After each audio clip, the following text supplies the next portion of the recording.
Hello. Goodness me, there's a bit of an echo on that. Hello everybody. My name's Alex. I'm the Education Officer for Northumberland Wildlife Trust, and I'm really pleased to see some faces that I recognise out and about here today, so really lovely to see you again. We are going to have a bit of a workshop, and you'll see some things are being handed out. Just to give you a bit of an intro to me and to us while that's happening. So we work across pretty much all ages. So the other day I was doing a nursery session, and we also work up with young people up to about 24 as well. So we've got quite a wide remit. Sorry, do I keep coming in and out in sound, or is it just my hearing? Is it okay? So we work in schools, in your classrooms, in your outside spaces, and we can take your children, your classes, out to our reserves as well. We also have a Young People's Forum, which is our 16 to 24, sort of branching out into young people, rather than the traditional primary and secondary. And if I can introduce my colleague Liz, go on, have a stand up, Liz, give us a wave. When Cats were talking about Gosforth East Middle School, their case study there, that eco classroom was Liz's project, so big up to Liz for that. And also, if you haven't had a chance to meet with Blair, Blair Watson is our Stronger Shores officer working in coastal areas, so please do find out what Blair's doing. So everyone should have a disc in front of them. If you don't have a disc, please find yourself a disc. Brill. So what I use these for is a slightly different activity. So I would use this for something that I call sound mapping. So if you're out and about in a woodland, in your school grounds, you put yourself, or your students put themselves in the centre, and they use it as a 360 to see what they can hear around them. And it's a really simple, really quick piece of cardboard that is an immersive experience, and you can focus so clearly on what you can hear around you. But as you can tell, we're not out in nature today. So, with sustainability in mind, the question is, what is recyclable in this room? So you can sit, you can stand, put yourself in the centre, because we are all self-centred. And one I did earlier was the screen behind me. I'm anticipating that's not recyclable. I had the metal pipes. Probably you could recycle the metal, but it might take a little bit of effort. You would probably have to do that in a specialist way. So you can write it, you can draw it, you can do symbols, you can do whatever you want to express it. You can focus on the whole room, or you can pick apart one little thing. You decide.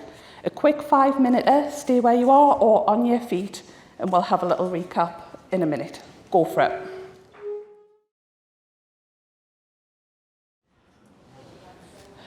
Don't make me pick on you, teachers.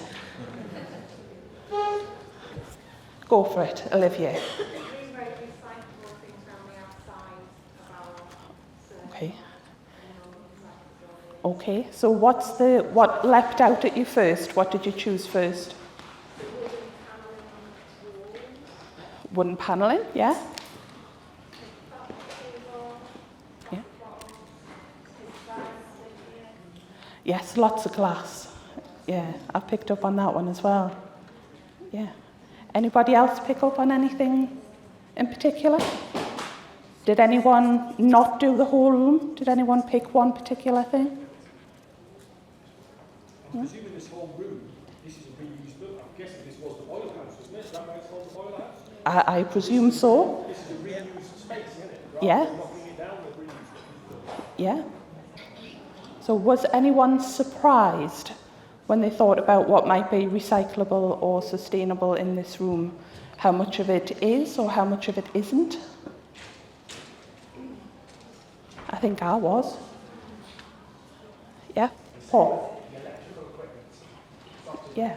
source of waste into kind of sites that can separate those out. So we think about chargers and cables and things like that. And Yeah. capacity for that to be recycled. Yeah, absolutely. So all the electricals that are surrounding us, they certainly are recyclable, but would take an awful lot of effort to get there. So part of telling you that I would use this for sound and asking a different question of you in terms of sustainability is really to show you that a simple piece of card can open up a world of questions. You could do this for what can you see, what can you smell, what can you hear, how do you feel? It's literally a piece of card that, if your TAs have got 5 minutes, don't know if they will, but you could have discs of card that could answer any question that you could pose to your children. And this could be from first school up to A-level. And it's a really simple tool that you can take to answer or pose these sorts of questions. And by putting the person at the centre, you get that person's view, you get that person's expression. You can build on art, you can build on vocabulary, so many different aspects that you can use from a simple disc of card. So that's one that I wanted to share with you. So you should have with you some dice in front of you. And I hope that the eagle-eyed amongst you will have figured out what's going on. So, you have 3 dice. One is the primary or secondary choice. One is the subject, and the other is a climate or sustainability topic. So, we are literally going to roll the dice. So, I'd like you, in your tables, if you don't have any dice, please turn around and join another table. We will roll the dice and build up a scenario for an activity, say. So,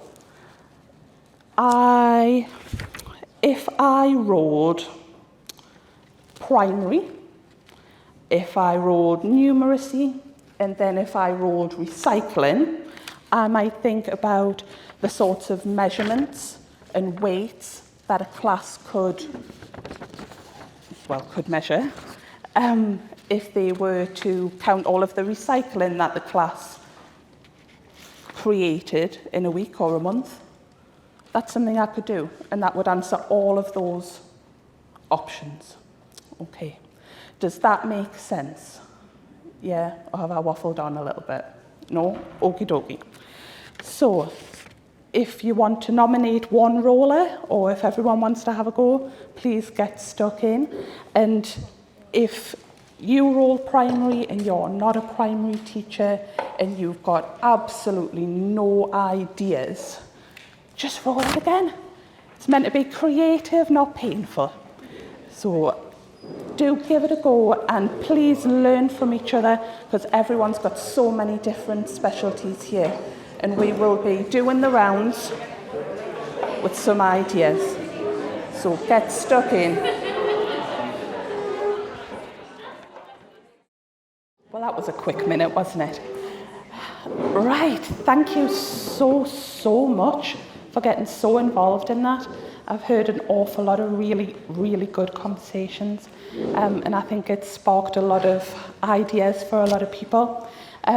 Would anyone like to share their best? What was their either most unusual or best idea that they had the roll of the dice for? Oh, I've heard some really good ideas. Who's going to be brave? Oh. Go on. We had secondary arts and pollution, and we decided to tie it in with challenges around period poverty and various other things. So we were going to do it on beaches using sanitary products found on beaches to turn it into art. Wow, that sounds wonderful. Beach art. Yeah. So at secondary, we Yeah. think it would be doing. Yeah, that sounds excellent. Anybody else want to share what they've got? Yeah. Oh, everyone's so quiet.